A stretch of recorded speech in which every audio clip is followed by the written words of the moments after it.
ಮೊದಲೇ ವಾಕ್ಯವನ್ನು ನಾವು ಓದಿಕೊಳ್ಳೋಣ. యెహోవా నీవు నీ దేశము వెడల కటాక్షము చూపి ఉన్నావు. చెరగొనపోయిన యాకోబు యొక్క సంతతిని నీవు తిరిగి వెనక్కి రప్పించి ఉన్నావు. ಯೆಹೋವನೇ ನಿನ್ನ ದೇಶವನ್ನು ಕಟಾಕ್ಷಿಸಿದ್ದಿ, ಯಾಕೋಬರ ಸೆರೆಯಿಂದ ಬಿಡಿಸಿ ಬರಮಾಡಿದ್ದಿ. పరిశుద్ధ గ్రంథ లేఖనాల్లో దైవజనుడైన కీర్తనకారుడు విషయాన్ని చెప్తున్నాడు. ಪರಿಶುದ್ಧ ಗ್ರಂಥ ಲೇಖನದಲ್ಲಿ ದೈವಜನನಾದಂತ ಕೀರ್ತನಕಾರನು ಒಂದು ಒಳ್ಳೆಯ ಮಾತನ್ನು ಹೇಳ್ತಾ ಇದ್ದಾನೆ. ఎందుకంటే ప్రేమ దేవుళ్ళరా, ಯಾಕೆಂದರೆ ಪ್ರಿಯ ದೇವರ ಮಕ್ಕಳೇ, ఇక్కడ యాకోబు యొక్క సంతతి గురించినటువంటి విషయాన్ని చక్కగా చెప్తున్నాడు. ಇಲ್ಲಿ ಯಾಕೋಬನ ಕುರಿತಾದಂತ ಸಂತತಿಯ ವಿಷಯವು ಹೇಳುತ್ತಾ ಇದ್ದಾನೆ. కీర్తనకారుడు ఇక్కడ చక్కగా కోరహ కుమార్ రాసినటువంటి కీర్తనలో వారు చెప్తున్నటువంటి మాట ఏంటంటే, ಕೋರಹ ಕುಮಾರನು ಬರೆದಂತ ಒಳ್ಳೆಯ ಕೀರ್ತನೆ ಹೇಳುವಂತ ಮಾತೇನೆಂದ್ರೆ, దేవా నీవు మా దేశం మీదకి నీ కనికరాన్ని చూపినావు అంటాడు. ದೇವರೇ ನಮ್ಮ ದೇಶದ ಮೇಲೆ ನಿನ್ನ ಕರುಣೆಯನ್ನು ತೋರಿಸಿದ್ಯಾ ಅಂತ ಹೇಳ್ತಾನೆ. దేవుని యొక్క కనికరం మన మీద లేకపోతే వ్యర్థమని బైబిల్ చెప్తుంది. ದೇವರ ಕರುಣೆಯು ನಮ್ಮ ಮೇಲೆ ಇಲ್ಲದೆ ಇದ್ರೆ ವ್ಯರ್ಥ ಎಂಬುದಾಗಿ ಬೈಬಲ್ ಹೇಳ್ತಾ ಇದೆ. యాకోబు సంతతిని దేవుడు ఎక్కడ నుండి తిరిగి వెనక్కి తీసుకొచ్చాడు. యాకోబుల సంతతిಯನ್ನು దేవుడు ಎಲ್ಲಿಂದ ತೆಗೆದುಕೊಂಡು ಬಂದಿದ್ದಾನೆ. ఒక విషయాన్ని మనం గమనించవలసింది ఏంటంటే, ಒಂದು ವಿಷಯವನ್ನು ನಾವು ಗಮನಿಸಬೇಕಾದದ್ದು ಏನಂದ್ರೆ, కానాను దేశంలో విపరీతమైనటువంటి కరువు సంభవించింది. ಕಾನಾನು ದೇಶದಲ್ಲಿ ವಿಪರೀತವಾದಂತ ಬರಗಾಲ ಬಂದಿದೆ. వారికి కరువు వచ్చినప్పుడు ಅವರಿಗೆ ಬರಗಾಲ ಬಂದಾಗ ఐగుప్తు దేశానికి వెళ్ళారు. ಐಗುಪ್ತ ದೇಶಕ್ಕೆ ಅವರು ಹೋದರು. ఐగుప్తు దేశానికి వెళ్ళినటువంటి వీళ్ళు ಐಗುಪ್ತ ದೇಶಕ್ಕೆ ಹೋದಂತ ಇವರು అక్కడ బానిసలుగా చేయబడ్డారు. ಅಲ್ಲಿ ಇವರು ಆಳನಾಗಿ ಮಾರ್ಪಟ್ಟರು. కొన్ని సంవత్సరాలు అక్కడ మగ్గిపోయారు.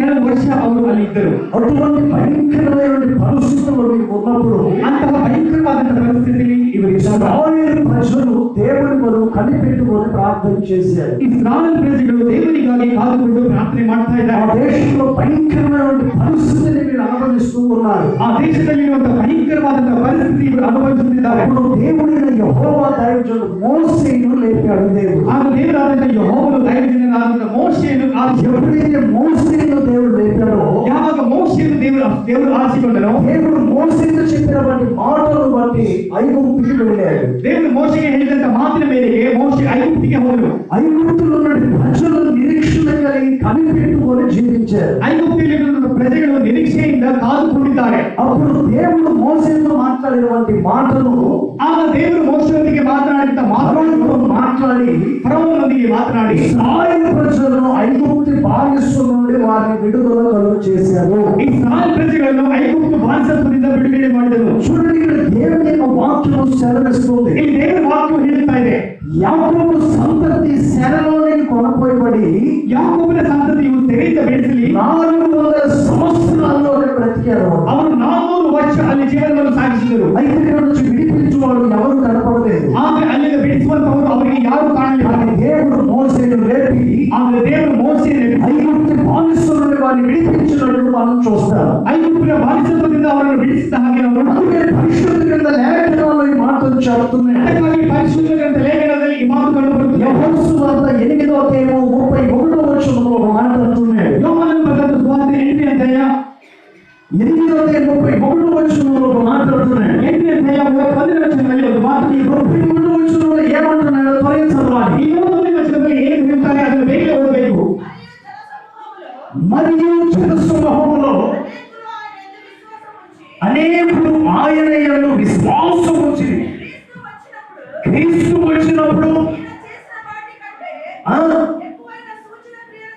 ఎక్కువైన సూచక క్రియలను చేయును అని చెప్పుకొని ఈ చదువుకున్నటువంటి విషయాన్ని మనం గమనిస్తే ಈ ಓದಲ್ಪಟ್ಟ ವಿಷಯವನ್ನು ನಾವು ಗಮನಿಸಿದರೆ ప్రజలు చూసినట్లు విన్నట్లుగానే ಪ್ರಜೆಗಳು ನೋಡಿದ ಹಾಗೆ ಕೇಳಿದ ಹಾಗೆ ఐగుప్తు దేశంలో మోసే ద్వారా అనేకమైన కార్యాలు చేశారు. ಐಗುಪ್ತ ದೇಶದಲ್ಲಿ ಮೋಶೆ ಮುಖಾಂತರ ಅನೇಕ ಕಾರ್ಯಗಳನ್ನು ಮಾಡಿದರು. అందుకే పరిశుద్ధ గ్రంథ లేఖనాలు ప్రకటన గ్రంథంలో మనం చదివాం. ಅದಕ್ಕಾಗಿ ಪರಿಶುದ್ಧ ಗ್ರಂಥ ಲೇಖನದಲ್ಲಿ ಪ್ರಕಟಣ ಗ್ರಂಥದಲ್ಲಿ ನಾವು ಓದಿದ್ದೇವೆ. తెల్లదొరలను జయించి స్వాతంత్రాన్ని తెచ్చాము, కానీ ಬಿಳಿ ದೊರೆಗಳನ್ನು ಜಯಿಸಿ ನಾನು ಸ್ವಾತಂತ್ರ್ಯವನ್ನು ತಂದಿದ್ದೇವೆ. ఈ దేశంలో స్వాతంత్ర్యంగా బ్రతకడానికి నీకు హక్కు ఉందా? ಈ ದೇಶದಲ್ಲಿ ಸ್ವಾತಂತ್ರ್ಯದ ಬದುಕಲಿಕ್ಕೆ ನಿನಗೆ ಹಕ್ಕಿದೆಯಾ? గాంధీ గారు ఒక విషయాన్ని చెప్పారు. ಗಾಂಧಿ ಅವರು ಒಂದು ವಿಷಯವನ್ನು ಹೇಳಿದರು. స్వాతంత్రాన్ని వచ్చినప్పుడు అర్ధరాత్రి ఆడపిల్లలు ఒంటరిగా తిరగవచ్చు అన్నారు. ಸ್ವಾತಂತ್ರ್ಯ ಬಂದಾಗ ಮಧ್ಯರಾತ್ರಿ ಹೆಣ್ಣು ಮಕ್ಕಳು ಫ್ರೀಯಾಗಿ ತಿರುಗಬಹುದಂತೆ. మరి ఈ రోజు అటువంటి పరిస్థితి ఉందా?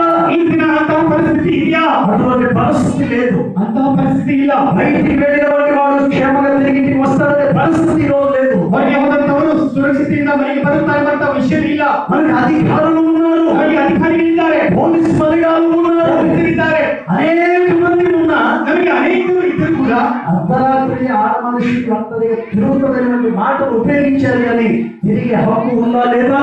ಮಧ್ಯರಾತ್ರಿಯಲ್ಲಿ ಒಬ್ಬಟ್ಟಿಗಳಾಗಿ ಹೆಂಗಸರು ತಿರುಗುತ್ತಾರೆ ಎಂಬ ಮಾತು తిరగలేని పరిస్థితుల్లో మనం జీవిస్తూ ఉన్నాం. ತಿರುಗಲಿಕ್ಕೆ ಆಗದೇ ಒಂದು ಪರಿಸ್ಥಿತಿಯಲ್ಲಿ ನಾವು ಇದ್ದೇವೆ. కానీ ప్రభువైన యేసుక్రీస్తు వారు ಆದರೆ ಕರ್ತನಾದ ಯೇಸು ಕ್ರಿಸ್ತನು ఒక విషయాన్ని ఆయన చెప్పారు. ಆತನೊಂದು ವಿಷಯವನ್ನು ಹೇಳ್ತಿದ್ದಾರೆ. పేదవాళ్ళను జయించి స్వతంత్రాన్ని తెచ్చారే కానీ ಬೇರೆಯವರೆಗಳನ್ನು ಜಯಿಸಿ ಸ್ವಾತಂತ್ರ್ಯ ನಮಗೆ 15వ తారీఖున స్వతంత్రం వచ్చిందని గుర్తుండిపోయిందే కానీ 15వ తారీఖు స్వతంత్రం 15ನೇ ತಾರೀಖಿಗೆ ಸ್ವಾತಂತ್ರ್ಯ ಬಂದಿದೆ ಬದಲಾಗಿ ಬರ್ತಿದೆ. ಆದರೆ వచ్చిందనే సంగతి అందరికీ తెలుసు. ಅನ್ನಂತ ವಿಷಯ అందరూ జరుపుకుంటూ ఉన్నారు. ಎಲ್ಲರೂ ಇದನ್ನು ಆಚರಣೆ ಮಾಡ್ತಾ ಇದ್ದಾರೆ. ఇక్కడ కూర్చున్నటువంటి వారికి స్వాతంత్రం లేదండి. ಇಲ್ಲಿ ಕುಳಿತಂತವರಿಗೆ ಸ್ವಾತಂತ್ರ್ಯ ಇಲ್ಲ.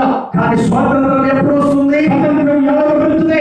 నల్లబడులను జయించినప్పుడే. ಕಪ್ಪು ದೊರೆಗಳನ್ನು ಜಯಿಸಿದಾಗಲೇ. సాతానుగాని జయించాలి. ಅಂದ್ರೆ ಸೈತಾನವನ್ನು ಜಯಿಸಬೇಕು. అప్పుడే ప్రకటన గ్రంథం 21:7 ఆయన మాట చెప్పాడు. 21:7 ಒಂದು ಮಾತು ಬಂದಿದೆ. జయించిన వాడు ಜಯಿಸಿದಂತವನು వీటిని జయించిన తర్వాతనే ಇವುಗಳನ್ನು ಜಯಿಸಿದ ನಂತರವೇ వీటిని స్వతంత్రించుకుంటాడని చెప్తున్నాడు. ಇವುಗಳನ್ನು ಸ್ವತಂತ್ರಿಸಿಕೊಳ್ಳುತ್ತಾನೆ. సాతానును జయించాలి, ಸೈತಾನವನ್ನು లోకాన్ని జయించాలి, ಜಯಿಸಬೇಕು, పాపాన్ని జయించాలి, ಜಯಿಸಬೇಕು, అంధకారాన్ని జయించాలి. ಇದನ್ನು ಜಯಿಸಬೇಕು. వీటన్నిటిని జయించిన తర్వాతే ಇವೆಲ್ಲವನ್ನು ಜಯಿಸಿದ దేవుని రాజ్యాన్ని స్వతంత్రించుకుంటావు. చప్పట్లు కొట్టు. దేవుని రాజ్యాన్ని స్వతంత్రించుకోవాలని లోకాన్ని జయించాలి, ರಾಜ್ಯವನ್ನು అపవాదిని జయించాలి, ಅಪವಾದವನ್ನು పాపాన్ని జయించాలి. ಜಯಿಸಬೇಕು. అందుకని పరిశుద్ధ గ్రంథ లేఖనాలు ఈ మాట చెప్తాయి. ಅದಕ್ಕಾಗಿ ಪರಿಶುದ್ಧ ಗ್ರಂಥ ಲೇಖನದಲ್ಲಿ ಈ ಮಾತು ಬಂದಿದೆ. స్వాతంత్రం వచ్చిందని అనుకుంటూ ఉంటారు. ಸ್ವತಂತ್ರ ಬಂದಿದೆ ಅಂದ್ಕೊಳ್ತಾರೆ.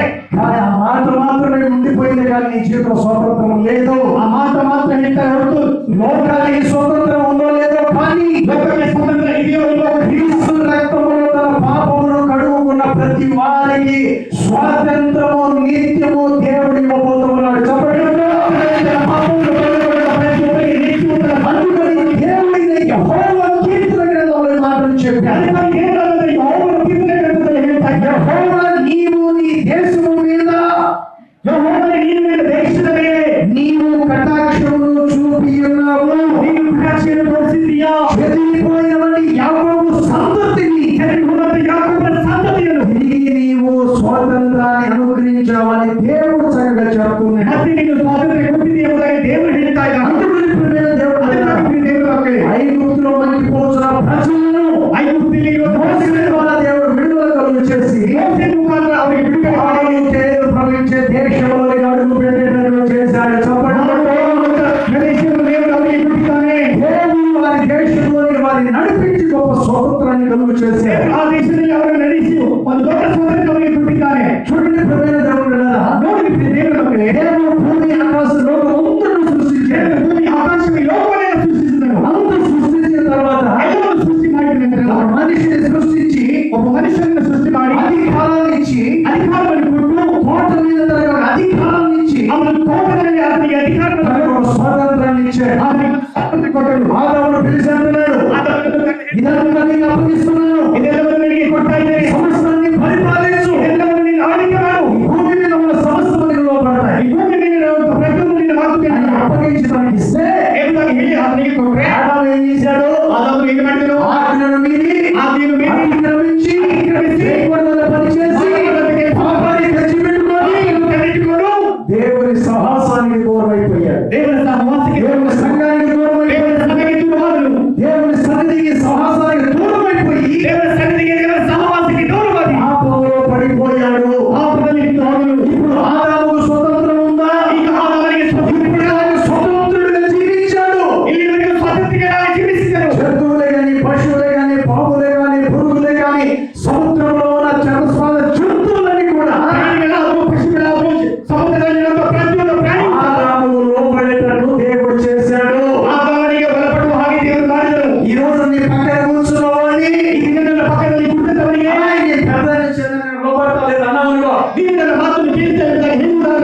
పెద్దదాన్ని అయితే కానీ నోరు మూసుకొని కూర్చో. ನೀನು ದೊಡ್ಡವಳಾದ್ರೆ ಹಾಗೆ ನನ್ನ ನಿನ್ನ ಬಾಯಿ ಮುಚ್ಚಿಕೊಂಡು ಸುಮ್ಮನೆ ಕೂತ್ಕೋ. పెద్దదాన్ని అయితే ఎవరు నా మీద అధికారం నీకు ఎవడిచ్చాడు? ನೀನು ಹಿರಿಯ ದೊಡ್ಡವಳಾದ್ರೆ ಆಗಬಹುದು, ನನ್ನ ಮೇಲೆ ನಿನಗೆ ಯಾರು ಅಧಿಕಾರ మనుషులు మాట్లాడతారు. ಎಂಬುದಾಗಿ ಮನುಷ್ಯರು ಮಾತನಾಡ್ತಾರೆ. దేవుడు సకల అధికారం మాత్రం ఇచ్చాడు. ಆದರೆ ದೇವರು ಸಕಲ ಅಧಿಕಾರ పరిపాలించే అధికార స్వతంత్రాన్ని దేవుడు తనకి ఇచ్చాడు.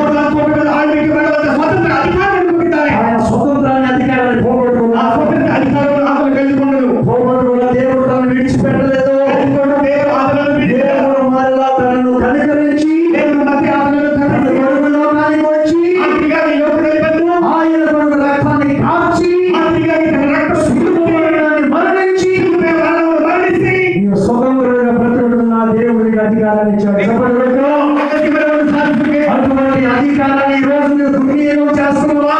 ಅಂತಹ ಅಧಿಕಾರವನ್ನು ದುರುಪಯೋಗ స్వతంత్రం కలిగి ప్రభు సన్నిధిలో సాక్ష్యాన్ని బ్రతుకుతున్నావా? ಸ್ವಾತಂತ್ರ್ಯವಾಗಿ ಕರ್ತನ ಸನ್ನಿಧಿಯಲ್ಲಿ ಸಾಕ್ಷಿಯಾಗಿ నీవు ఆలోచించాలి. ಅಧಿಕಾರಿని ಯೋಚನೆ ಮಾಡು. అందుకని 8:36 వచనంలో ఒక మాట అంటున్నాడు. ಹಾಗೆ ದೇವರು ಮಾನವಶಿಲದಲ್ಲಿ ಮಾತು ಬರೆದಿದೆ. యోహాను సువార్త ಯೋಹಾನನ ಬರೆದ ಸುವಾರ್ತೆ 8:36 వచనం. 8ನೇ ಅಧ್ಯಾಯ 36ನೇ ವಚನ. కుమారుడు మిమ్మల్ని స్వతంత్రులుగా మిమ్మల్ని చేసిన యెడల మీరు నిజముగా స్వతంత్రులై ఉందురు. ಮಗನು ಸ್ವಾತಂತ್ರ್ಯವಾಗಿ ಇದ್ದರೆ ಆದ್ದರಿಂದ ಮಗನು ನಿಮ್ಮನ್ನು ಬಿಡುಗಡೆ ಮಾಡಿದರೆ ನಿಜವಾಗಿ ನೀವು ಬಿಡುಗಡೆ ಆಗುವುದು. ఒక విషయాన్ని మనం గమనించాలి. ಒಂದು ವಿಷಯವನ್ನು ನಾವು ಗಮನಿಸಬೇಕು. యేసు క్రీస్తు మనందరికీ ఒక రక్తం కార్చాడు లేదా? ಯೇಸು ಕ್ರಿಸ್ತನು ನಮ್ಮೆಲ್ಲರಿಗಾಗಿ ರಕ್ತ ಸುರಿಸಿದನು. మనందరికీ ఒక రక్తం కార్చాడు. ನಮ್ಮೆಲ್ಲರಿಗಾಗಿ ಆತನ ರಕ್ತವನ್ನು ಸುರಿಸಿದನು. ఈయన దేవుడు అంటున్నాడు, ದೇವರು ಹೇಳುತ್ತಾನೆ, కుమారుడు నీకు స్వతంత్రమును అనుగ్రహించిన యెడల ಕುಮಾರನು ನಿನಗೆ ಸ್ವಾತಂತ್ರ್ಯವು ಕೊಡುತ್ತಾನೆ. మీరు నిజముగా స్వతంత్రులే. ನೀವು ನಿಜವಾಗಿ ಸ್ವತಂತ್ರವುಳ್ಳವರೇ. నా సన్నిధిలో, నా సంఘంలో, నా సమాసంలో ನನ್ನ ಸನ್ನಿಧಿಯಲ್ಲಿ, ನನ್ನ ಸಭೆಯಲ್ಲಿ, ನನ್ನ ಸಹವಾಸದಲ್ಲಿ మీరు ఏ అభ్యంతరము లేకుండా స్వతంత్రంగా మీరు బ్రతకవచ్చు. ಯಾವ ತೊಂದರೆ ಇಲ್ಲದೆ ಸ್ವಾತಂತ್ರ್ಯವಾಗಿ ಜೀವನ ಸಾಗಿಸಬಹುದು. అందుకని ప్రియమైన దేవుడు బిడ్డలారా, ಅದಕ್ಕಾಗಿ ಪ್ರಿಯ ಮಕ್ಕಳೇ, పరిశుద్ధ గ్రంథ లేఖనాలలో ఈ విషయాన్ని చక్కగా తెలియజేశారు. ಪರಿಶುದ್ಧ ಲೇಖನದಲ್ಲಿ ಈ ವಿಷಯವನ್ನು ಆತನು ಸ್ಪಷ್ಟವಾಗಿ ಬರೆಯಲ್ಪಟ್ಟಿದೆ. అందుకని 8:32 వచనంలో ఇక్కడ చక్కటి మాట రాయబడి ఉంది. 8ನೇ ಅಧ್ಯಾಯ 37ನೇ వచನದಲ್ಲಿ ಸ್ಪಷ್ಟವಾಗಿ ಬರೆಯಲ್ಪಟ್ಟಿದೆ. ఇక్కడ చక్కటి వర్తమానం మనకు కనిపిస్తుంది. ಒಂದು ಒಳ್ಳೆಯ ವರ್ತಮಾನ ನಮಗೆ ಕಂಡು ಬರ್ತಾ ಇದೆ. ఏమంటుంది? ಏನೆಂದು ಹೇಳ್ತಾ ಇದೆ? సత్యము మిమ్మల్ని స్వతంత్రులుగా చేయను. ಸತ್ಯವು ನಿಮ್ಮನ್ನು ಸ್ವತಂತ್ರರನ್ನಾಗಿ ಮಾಡುತ್ತದೆ. అంటే నువ్వు యథార్థపరుడై ఉండాలి. ಅಂದ್ರೆ ನೀವು ಯಥಾರ್ಥವುಳ್ಳವರಾಗಿ భయభక్తులు గలవాడై ఉండాలి. నిజాయితీపరుడై ఉండాలి. ನಿಜಾಯಿತವುಳ್ಳವರಾಗಿರಬೇಕು. భయభక్తులు కలిగి ప్రభు సన్నిధిలో జీవించలేని వాడై ఉండాలి. ಭಯಭಕ್ತರಾಗಿ ಕರ್ತನ ಸನ್ನಿಧಿಯಲ್ಲಿ ಜೀವನವನ್ನು ಸಾಗಿಸಬೇಕು. అందుకని ప్రియమైన దేవుని బిడ్డలారా, ಅದಕ್ಕಾಗಿ ಪ್ರಿಯ ದೇವರ ಮಕ್ಕಳೇ, యాకోబు సంతతి ಯಾಕೋಬನ ಸಂತತಿ ఎక్కడ ఉన్నారు? ಅವರು ಎಲ್ಲಿದ್ದಾರೆ? వారు శ్రమలో ఉన్నారు. ಅವರು ಶ್ರಮೆಯಿದ್ದಾರೆ. కష్టాల మధ్యలో ఉన్నారు. ಕಷ್ಟಗಳ ಮಧ್ಯದಲ್ಲಿ కష్టాల మధ్యలో ఉన్నారు. ಕಣ್ಣಿನ ಮಧ್ಯೆ అవమాన పరిస్థితుల్లో ఉన్నారు. అవమాన ఇతరులను జీవిస్తున్నటువంటి వారిని ನಿಮ್ಮನ್ನು ಜೀವಿಸುವಂತವರಿಗೆ దేవుడు ఏం చేశాడంట? ದೇವರು ಏನು ಮಾಡಿದಂತೆ వారిని కనికరించినట్టు మనం చూస్తున్నాం. ಅವರನ್ನು ಕನಿಕರಿಸಿದ అందుకని కీర్తనకారుడు ఈ మాట చెప్తున్నాడు, ಅದಕ್ಕಾಗಿ ಕೀರ್ತನಕಾರನು, యెహోవా నీవు నీ దేశమును ಯೆಹೋವನೇ ನೀನು ನಿನ್ನ ದೇಶವನ್ನು నీవు కటాక్షము చూపి ఉన్నావు. ನೀನು ಕಟಾಕ್ಷಿಯನ್ನು చెరగొనిపోయిన యాకోబు సంతతిని చెరగొనిపోయిన యాకోబుల సంతతిಯನ್ನು నీవు తిరిగి పాలు తేలు ప్రవహించే దేశానికి తీసుకొచ్చావు అంటే ಮತ್ತೆ ಹಾಲು ಜೇನು ದೇಶಕ್ಕೆ ಕರೆದುಕೊಂಡು ಬಂದಿದ್ದೀಯಾ? దేవుడు ఆ దేశంలో మీరు స్వతంత్రాన్ని అనుగ్రహించాడు. ದೇವರು ಆ ದೇಶದಲ್ಲಿ ನಿನಗೆ ಸ್ವಾತಂತ್ರ್ಯ ಕೊಟ್ಟಿದ್ದಾನೆ. అక్కడ పనిచేసే పని లేదు, ಅಲ್ಲಿ ಕೆಲಸ ಮಾಡುವ కష్టపడే పని లేదు, కష్టపడే పని లేదు. ನಾಚಿಕೆಪಡುವಂತ ಅವಶ್ಯಕತೆ ఆ ಇಲ್ಲ. దేశము సమృద్ధి కలిగి పంటనిచ్చే చెట్లను సమస్త వృక్షములను దేవుడు సృష్టించాడు. ಸಮೃದ್ಧಿಯಾದ ಬೆಳೆ ಕೊಡುವಂತ ದೇಶದಲ್ಲಿ ಆತನನ್ನು ಇಟ್ಟಿದ್ದಾನೆ. కష్టపడే పని ఎప్పుడు వచ్చింది తెలుసా? ಕಷ್ಟಪಡುವಂತ ಸಮಯ ಯಾವಾಗ ಬಂದಿದೆ? ఆదాము దేవుని ఆజ్ఞను తప్పినప్పుడు శ్రమ పడే పని వచ్చింది. ಆದಾಮನು ದೇವರ ಆಜ್ಞೆಯನ್ನು ಮೀರಿದಾಗ ಕಷ್ಟಪಡುವಂತ ಸಮಯ ಬಂತು. అందుకని ప్రియమైన దేవుని బిడ్డలారా, ಅದಕ್ಕಾಗಿ ದೇವರ ಮಕ್ಕಳೇ, నీవు శ్రమ పడవలసింది దేవుడు శ్రమ పడాలి. ನೀನು ಶ್ರಮೆ ಪಡಬೇಕಾದದ್ದು ದೇವರಲ್ಲಿ ಶ್ರಮೆ దేవుడు ಪಡಬೇಕು. ప్రయాసపడాలి. ದೇವರಲ್ಲಿ దేవుడు కష్టపడాలి. ದೇವರಲ್ಲಿ ಕಷ್ಟಪಡಬೇಕು. ఎక్కువ ప్రార్థించాలి. ಹೆಚ್ಚಾಗಿ ఎక్కువ పాల్గొనాలి. ಹೆಚ್ಚಾಗಿ ಪಾಲ್ಗೊಳ್ಳಬೇಕು. దేవుడికి చింతించాలి. ಕರ್ತನಿಗಾಗಿ ಜೀವಿಸಬೇಕು. అప్పుడు నా దేవుడు నీకు స్వతంత్రాన్ని ఇస్తాడు. ಆಗ ನನ್ನ ದೇವರು ನಿನಗೆ ಸ್ವಾತಂತ್ರ್ಯ ಕೊಡುತ್ತಾನೆ. యోహాను సువార్తలో మాట చెప్పాడు, ಅದಕ್ಕಾಗಿ ಯೋಹಾನ ಸುವಾರ್ತೆಯಲ್ಲಿ ಆ ಮಾತು ಬರೆದಿದೆ, కుమారుడు స్వతంత్రము నీకు అనుగ్రహించిన యెడల ಕುಮಾರನು ನಿನಗೆ ಸ್ವಾತಂತ್ರ್ಯ ಕೊಡುತ್ತಾನೆ. నీవు నిజమైన స్వతంత్రుడుగా బ్రతకవచ్చు. ನಿಜವಾದಂತ ಸ್ವಾತಂತ್ರ್ಯ ಉಳ್ಳವನಾಗಿದ್ದು యేసుక్రీస్తు మనవడు మన భారమును ఆయన మోసి ಯೇಸು ಕ್ರಿಸ್ತನು ನಮಗಾಗಿ ತನ್ನ ಆತನ ಭಾರವನ್ನು ఆయన మనకు స్వతంత్రాన్ని ఇచ్చాడు. ಆತನು ನಮಗೆ ಸ್ವಾತಂತ್ರ್ಯ ಕೊಟ್ಟು ఎలా స్వతంత్రం ఇచ్చాడు? ಹೇಗೆ ಸ್ವಾತಂತ್ರ್ಯ ಕೊಟ್ಟನು? శిలువను మోసి శ్రమపడి రక్తమును కార్చి ఆయన నీకు సమాధానం అనుగ్రహించారు. ಸಿಲುಬೆಯನ್ನು ಹೊತ್ತು ರಕ್ತವನ್ನು ಸುರಿಸಿ ಆತನು ನಿನಗೆ ಸಮಾಧಾನ ಕೊಡುವನು. పరిశుద్ధ గ్రంథ లేఖనాలు ఒక మాట చెప్పాడు. పరిశుద్ధ గ్రంథ లేఖనದಲ್ಲಿ ಒಂದು ಮಾತು ప్రయాసపడి భారం మోస్తున్న సమస్త జనులారా నా ఎదుట రండి, విశ్రాంతి కలుగజేస్తాను. ಪ್ರಯಾಸಪಟ್ಟು ಭಾರವನ್ನು ಹೊರುವಂತಹ ಸಮಸ್ತ ಜನರೇ ನನ್ನ ಬಳಿಗೆ ಬನ್ನಿರಿ. అందుకని శ్రమ పడుతున్నటువంటి వారిని ಶ್ರಮೆ పಡುವಂತವರಿಗೆ ఆయన విడుదల కలుగజేసి ಆತನು ಬಿಡುಗಡೆ ಮಾಡಿ గొప్ప సమాధానాన్ని దేవుడు దయచేశాడు. ದೊಡ್ಡ ಸಮಾಧಾನವನ್ನು ದೇವರು ಕೊಟ್ಟಿದ್ದಾರೆ. ఈ రోజున ಅದಕ್ಕಾಗಿ ಈ ದಿನ దేవుడు మన దేశం మీదను, ನಮ್ಮ ದೇವರು ನಮ್ಮ ದೇಶದ మన ಮೇಲೆ, సంఘం మీదను, ನಮ್ಮ ಸಭೆಯ ಮೇಲೆಯೂ, మన గ్రామం మీదను, ನಮ್ಮ ಗ್ರಾಮದ ಮೇಲೆಯೂ, అందరి మీదను ನಮ್ಮೆಲ್ಲರ ಮೇಲೆಯೂ ఆయన కనికరమును మిండుగా కుమ్మరించునుగాక. ಹೆಚ್ಚಾಗಿ ಆತನ ಕರುಣೆಯನ್ನು హల్లెలూయా. హల్లెలూయా. దేవుడు కొన్ని మాటలు తెలియజేయునుగాక. ದೇವರು ಈ ಕೆಲವು ಮಾತುಗಳನ್ನು ಆಶೀರ್ವದಿಸಲಿ. తొందరగా ముగించావు తండ్రి, నీకు పుణ్యమంతా అంటున్నారు. హల్లెలూయా. చెడు ప్రార్థన చేస్తున్నాను, చెడు ప్రార్థన చేస్తున్నాను. దయచేసి అందరూ పంపించారు. దేవుడు వెనకాల వీడు చిన్న ప్రార్థన చేస్తున్నాం. ఆ తర్వాత పిల్లల ప్రోగ్రామ్, చిన్న ప్రోగ్రామ్ ఉంటుంది. అది విన్న తర్వాత మీకు ముగించే తర్వాత కార్యక్రమం ఉంది. చిన్న ప్రార్థన చేస్తుంది. మనందరూ పాస్టర్ ప్రార్థన చేస్తాం. ప్రార్థించుకో. ఒకరికి ఆ ప్రేమించిన వారిలో ఉంటుంది. ఈ ప్రశస్తమైన నామమును స్తోత్రం చెల్లించున్నాను.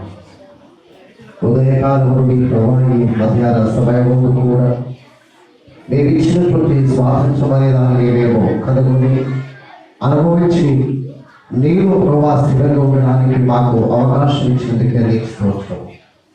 నీ దివ్యమైనటువంటి ప్రణాళిక చొప్పున, నీ దివ్యమైనటువంటి ఉద్దేశము చొప్పున నీకు మారు మా రక్షకుడైనటువంటి యేసు క్రీస్తు శిలువపై ఇచ్చినటువంటి ఆ స్వాతంత్ర్యము, ఆ విడుదల మేము ప్రభా ప్రతి విధులను కూడా నెరవేరుస్తూ జ్ఞాపకం చేస్తూ ఈ వాక్యములు, ఈ ప్రార్థనలు, ఈ సహవాసంలో ప్రభా రక్షింపబడి సదాకాలంలో సహాయం చేయమని కూడా పెట్టుకుంటున్నాం.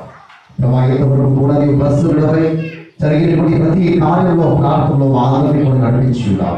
ముందు మర్యాద కూడా నీ చేతికి అప్పగిస్తూ దివ్యమైనటువంటి దృష్టితో, దివ్యమైనటువంటి నీ దక్షిణ ఆస్తులతో సాహస కార్యములు చేసి నీవే ఆశీర్వదించుమని ప్రార్థన యేసు క్రీస్తు ద్వారా వేడుకుంటున్నాం తండ్రి.